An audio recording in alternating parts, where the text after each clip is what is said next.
Carl and Damon here from Games, Brrraains A Head-Banging Life, gbhblofficial for short. And it's they made what into a TV series as it's episode 2 of Donkey Kong Country, Ape Foo Young.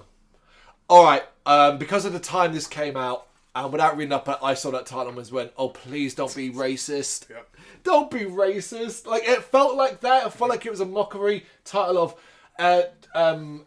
Far East person. Yep. You know, something like that. Thankfully, that's not the case at all. It's just a weird title. Yeah, but you get that, yeah. Yeah.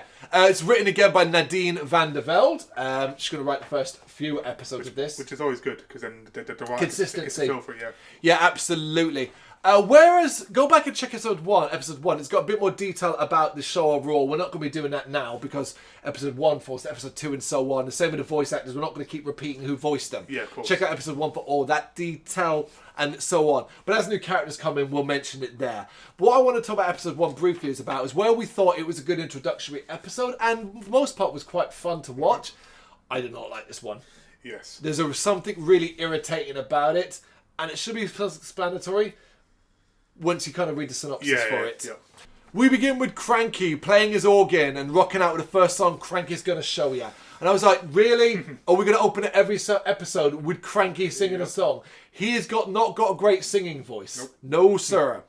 Outside, K. Rool and Clamp are watching, and as the song ends, they burst in. And I was like, didn't this happen in the last episode? Yeah. Bloody hell. Cranky is game for the fight, but his back gives out. He's tied up by some goons, but before K. Rool could take the crystal coconut, DK arrives and bangs on the door. K. Rool and his goons all hide as DK and Diddy come in wanting to borrow Cranky's vacuum cleaner. I was a bit like, this is a weird start. Yep. They fail to notice Cranky hanging up as they look around, and for some reason Cranky doesn't speak up but complains about them not noticing him. And he's hanging up, like been tied up. Yep. And rather than go on Donkey Kong, K. Rool and all that here, Yep. all he does is mutter about them being idiots for not noticing he's hanging up. It's a bit odd. Yeah, not gagful. K. Rool and the rest sneak out as DK finds the vacuum cleaner and leaves. Frustrated, Cranky says that if he was 40 years younger, he would have dealt with this himself before throwing his walking stick at the crystal coconut case. It opens up and activates, showing Cranky a version of himself 40 years younger.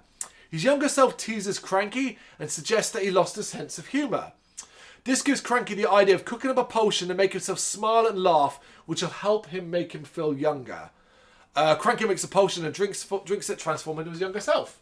This is where I talked in episode 1 about not understanding the crystal coconut. Yeah. So it grants wishes, but there was no wish here. Why is it showing a vision? That not just a vision that can interact with Cranky right now. That's weird. Yeah, it seems to pick and choose. It does seem to pick and choose. DK is using the vacuum cleaner as some sort of race car. I didn't get it. Nope. I did not get it. But the cleaner is out of control and DK falls of his house, breaking the cleaner. Okay? In K. Rool's lair, he's going through the strategy to get the coconut with Clump. Cranky comes crashing in and wants to fight. He threatens K. Rool, but gets captured by some goons with some guns. Yep. That was weird as well. It was like, I presume the idea was that he was younger, stronger, and tougher. Yes. But he just gets captured immediately. So why don't they do the same to Donkey Kong? Yeah, it's weird. If the guns are that powerful. Back with DK and Diddy, who are bringing a vacuum back to Cranky's house and find it empty. DK is hungry and wants a banana, but there aren't any. He finds the remaining potion that Cranky drank, though, and drinks it, much to the chagrin of Diddy. Diddy's like, don't just drink that, but Donkey Kong does it anyway. Yep. He's an idiot. As Diddy leaves, we see the potion is having an effect on DK behind him. Back home, Diddy hasn't noticed, but is surprised by the sudden arrival of a baby ape. He does wonder who it is and calls for DK as the baby cries. And this is why I don't like the episode. This baby stuff. And it cries a lot. Yeah, all the time. And it's obnoxious in your ears. Back home, Diddy hasn't noticed, but is surprised by the sudden arrival of baby ape, which I've just said, so I'm going to redo that bit. DK doesn't arrive, though, and the baby manages to say, banana slammer. Banana slammer. Resulting in Diddy realising the baby is DK, and it must have been the fault of the potion. Bit of a leap, but fair enough. Yep. Canyon arrives to have lunch. Diddy begins to panic and tries to stall for time. Don't get why. Just tell her. No, This isn't difficult. simple. He's had a potion. He's a baby. Yep, can you help? I know. Candy is getting suspicious and insists on coming up. When she arrives, Diddy tries to pretend that DK is planning a surprise. Baby DK then reveals himself, and Diddy suggests that the baby is DK's nephew. Decent cover. Yeah. In K. Rool's lair, Cranky's in a cell, and the baddies don't seem to know who he is, wondering who he is and if they can use him to their advantage. I was like, okay, that's interesting. They don't quite know who he is. Back with Candy, Diddy and baby DK. Candy finds the baby adorable, but stupid. She wonders where DK is, and Diddy says he'll be back soon. He asks Candy to watch the baby for a bit so he can make a banana run. Okay? Yep. In K. Rool's lair, Clump and some goons are marching and see that Cranky has somehow escaped and is now in a Minecraft. Apparently we didn't even see him escape. No. Okay.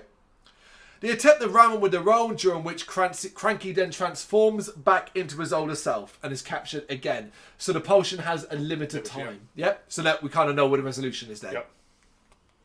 He's brought before K. Rool and tries to make a deal, offering up the youth potion, but K. Rool only wants the crystal coconut though, and Cranky cries out for Donkey Kong. That proper like, Donkey Kong, it's like, shut up you pussy. Constant, yeah. Diddy is swinging through the trees, singing the second song of the episode, Diddy to the Rescue. For being in a rush, he spends more time dancing outside Cranky's house. He actually lands at Cranky's house and starts dancing. And I was like, thought you were on a time limit, dude. He finally stops when he hears K. Rool's voice coming from inside. Weird how K. Rool didn't hear him singing outside. Diddy looks through the window to see that K. Rool and his goons are demanding that Cranky open up the case, which he refuses. Diddy, though, rather than help, says, like, I'm not getting involved, and walks away. Sneaks away. Yep. I was like, you dickhead. Hero, yeah. Cranky has brought baby DK to work. Candy has brought baby DK to the work at the barrel factory, and she is trying to get the kid to go to sleep so she can do her job. Bluster arrives and isn't happy that she arrived back to work late. She tries to show Bluster the kid's proof as why she was late, but he's gone. And she then sees him on a conveyor belt and manages to shut the machine off. She gets the baby back and seals it up before going back to work. Let's stop here. Why does Candy have a job? And why is she like basically Bluster's slave? Yeah, I don't get it. I don't get this at all. No. Nobody else works. Nope, just her. Just her. Makes no sense. Nope, none at all. She's visited by the ghost of Cranky, though, who wants to know where DK is. Cranky finds out about the baby and realises that is DK.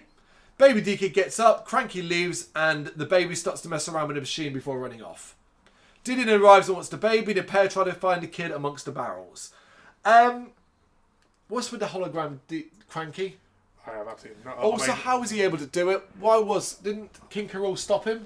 I know he can obviously make potions and all that. He's supposed to be like magical. He's Gossard, man. He's this show's Gossard. Yeah. God damn it. Yeah. Gossard, if you know Starship Troopers Chronicles, go watch it. K. Rool now has access to the coconut and is drinking in his moment. Speech! The barrel that houses baby DK comes rolling in, slams into the coconut, sending it into the air and into the hands of baby DK. Convenience. Also, like, I don't get some of this sometimes. The factory is down on ground level. Yep. The house is in a tree house. How does the barrel get up there to even roll into the house? Exactly. I know I said we wouldn't do deep analysis and now I'm doing it. It's hard. K. Rool tries to order the baby to give him the coconut, but DK continues to play around with it. Diddy comes in, finding himself amongst K. Rool and his goons, seemingly forgotten that they were there. Baby DK throws the coconut to Diddy, who runs off of it, slowly pursued by baby DK. K. Rool orders Clump and the minis to follow, which they do, disguising themselves inside barrels. They arrive at DK's home, and Clump demands that Diddy hand over the coconut as they are armed. Baby DK makes gun noises with his mouth, though, making Clump think they're under attack, so orders the men to start shooting. Clump is an idiot. Yep. I know he's an idiot, but this is a pretty dumb point. Yes. The little critters that come out of the guns begin to eat through the house as Clump and his minions launch up to the house. At least this is an action-packed ending. Yes. As they arrive, though, the floor gives way, and Diddy and baby DK fall to a lower area. K. Rool is waiting down there, though, and tries to bargain with the baby. Baby DK refuses, though, so K. Rool tries to get him to play football with him. I did like that idea. Yep. So, go on, throw it long and all that. Again, though, baby DK refuses, and K. Rool has had enough, demanding that he hand it over. It's too late, though, because the effects just wear off and DK is standing before him. K. Rool tries to back off, but DK just punches him. Later, in his lair, K. Rool is depressed about his loss and decides to drink the youth potion to help cheer himself up. It transforms him into a tiny version of himself, though, ending the episode making K. Rool look like an idiot. Yep. Did you notice, though, it didn't transform into a baby. It just transformed him smaller. And it's weird, because he falls inside his crown, But baby K. Rool still has a crown on his head too. Yes. That was weird. I think that's just a mistake in the animation. Yes, definitely. Yeah, I don't like this episode. I found this to be quite irritating. Yeah. And a bit too just stupid a lot of the time. Yeah, I mean, without going too much into it. Of course, we don't want to, You don't want to, yeah. But I mean, Cranky's potion wore off way too fast. It just seemed too random, yeah. I mean, I actually was expecting for DK to grow big in Candy's arms. That would have been She's interesting. holding him and bang. Yeah. And she's like, and then she gets angry over that. Yeah, look, maybe the resolution involves baby DK doing something by accident, gets rid of K. Rool. Candy picks him up and be like, "Oh, well done, you. Yeah. You know, who needs that big ape?" Yep. And then he appears, like, grows in her arms, and he's like, "Oh," she gets angry at him before. and then drops him on the floor. Yep. Yeah, we wrote a better ending. Yeah, I know, we yeah. really, really did. Yeah. So as the second episode goes, I think a lot of the visual quality of this episode, kids would enjoy though. Yeah. Because it's a little bit faster, it's a little peppy, and the baby stuff would certainly amuse a younger audience. Yeah, definitely. But yeah, that's episode 2. You got any thoughts on what to do? Let us know in the comments. Thank you very much for watching. You can check us out on gbhbl.com as well as on Facebook, Instagram, Twitter and Tumblr. Go to Patreon and help us out over there. That's patreon.com/gbhbl, as well as Big Cartel, where you can find some of our merchandise. We have a podcast running on SoundCloud and Apple Podcasts. And of course, if you like this video, do us a favour, hit the subscribe button and help the channel grow. Games, horror and heavy metal. What else is life for?